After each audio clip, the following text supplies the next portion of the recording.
akan bertemu dengan orang yang Anda kagumi, ya kan? Yang Anda sering dengar masukan, nasihat, macam-macam. Atau Anda akan bertemu dengan pimpinan yang Anda kagumi, ya, di kantor, di kegiatan, di pekerjaan, dan sebagainya. Lalu bagaimana persiapan Anda untuk menghadap itu? Kalau tiba-tiba ada panggilan atau undangan dan sebagainya. Beda antara persiapan biasa dengan persiapan yang dipenuhi oleh rasa. Jadi kalau rasa itu ada, rasa kagum, rasa hormat dan sebagainya, itu persiapannya akan lain. Akan lain. Ya. Saya saja kalau bertemu dengan guru gitu ya, yang kita hormati, kita kagumi, Masya Allah, saya pribadi itu menyiapkan diri itu beda. Ya, pakai pakaian tuh yang bukan hanya yang baik, tapi saya cari yang paling halal yang saya dapatkan, insya Allah halal gitu yang kita dapatkan. Tapi kita cari yang kayaknya yang perjuangannya itu paling baik, yang paling istimewa, paling bagus, dengan suasana yang baik. Kenapa? Saya mau menghadap guru saya.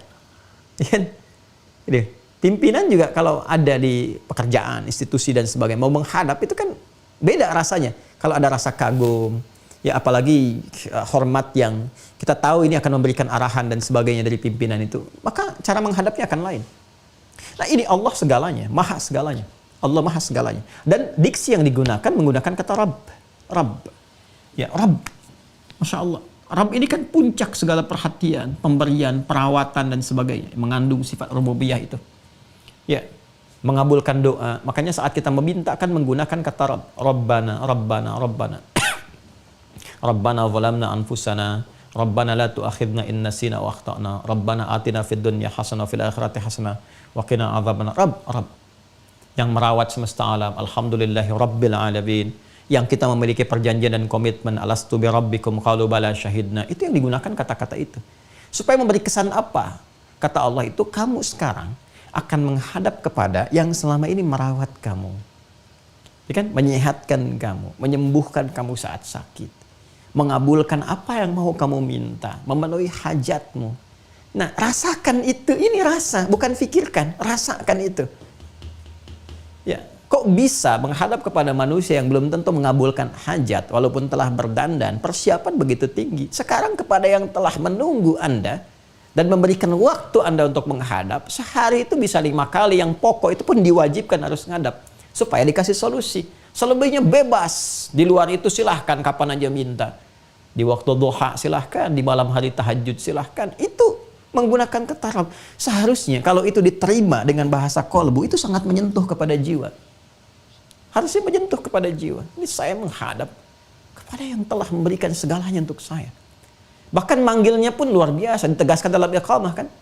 Ya Allahu Akbar, Allahu Akbar. Asyhadu an la ilaha illallah. Asyhadu anna Muhammadar Rasulullah.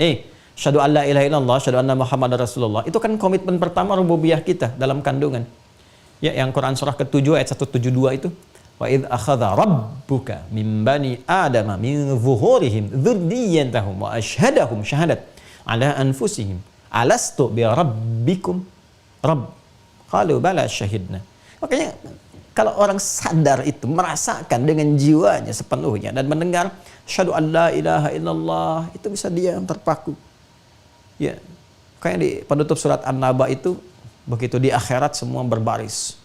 Ya, illa la yatakallamuna illa man adzina lahu rahman.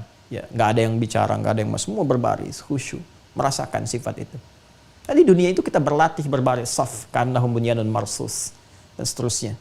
Ya, itu ke dalam jamaah. Itu kalau dengar itu, orang yang bisa merasakan tuh dari awal sudah bisa mengalir air mata tuh. Ya Allah, kurang pengabdian nih. Nuntut banyak rahmat, nuntut banyak pengabulan, nuntut banyak minta ini itu. Sementara dikasih belum disyukuri. Belum disyukuri udah minta yang lainnya. Ya, dosa saya Allah, banyak salahnya. Dan kita mendengar asyhadu an la ilaha illallah. Asyhadu anna Muhammadar Rasulullah. Ada kerinduan pada Rasulullah SAW. Cek lagi keadaan diri kita. Hayya 'alas shalah. Yuk siap salat. Hayya 'alal falah, untuk kebahagiaan kamu. Bukan untuk memberatkan kamu, untuk kesuksesan kamu. Itu kalau dihadirkan dalam jiwa kita, tunduk kita. Disentuh pertama kali, lalu ditutup dengan kalimat yang indah, wa annahum ilaihi raji'un. Balik ke Quran surah kedua ayat 46. Alladzina yadhunnuna annahum mulaqu rabbihim wa annahum ilaihi raji'un. Itu. Ya kan, kalau sudah dengar kata raji'un itu yang terbayang citra di benak kita itu satu titik, berpulang. Dan mereka ya pasti akan berpulang kepada Allah. Nah, ini dia. rasakan dalam sholat itu, ya mungkin kita juga bukan sekedar menghadap, tapi menghadap untuk selamanya, berpulang kepada Allah Subhanahu wa Ta'ala. Meninggal. Ya. Itu yang menjadikan Rasulullah SAW ya pernah memberikan isyarat kepada imam ketika berbalik sebelum menunaikan sholat, berbalik ke jamaah dulu, melihat, dan di antara kalimat isyaratnya itu kan apa? Sallu salatan muwadda'. Sallu salatul muwadda'. Ya, salatlah kalian semua. Ya, dan hadirkan rasa dalam salat ini seakan ini salat perpisahan kita. Ya, mengapa kita mengenakan pakaian terhalal, terbaik, kan? Wudhu sempurna, menghadap ke arah kiblat, memasrahkan diri bertaubat.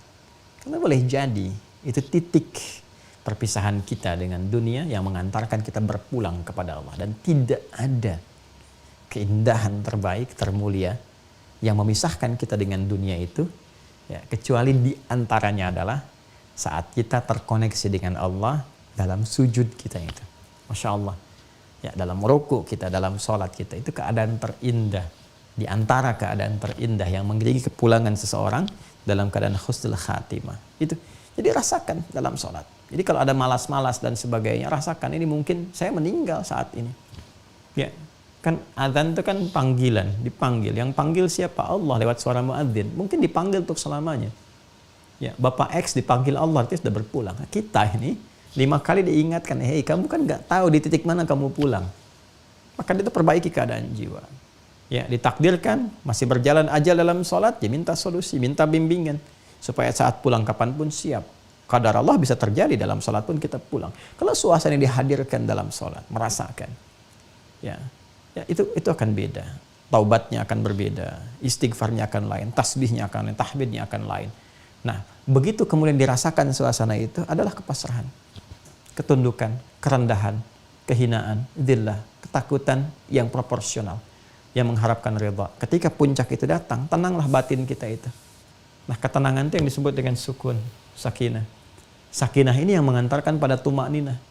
Makanya kalau orang-orang sudah awalnya itu tenang, nyaman, maka ketika dia ruku pun tenang gitu. Nggak buru-buru, baru ruku langsung naik. Tenang.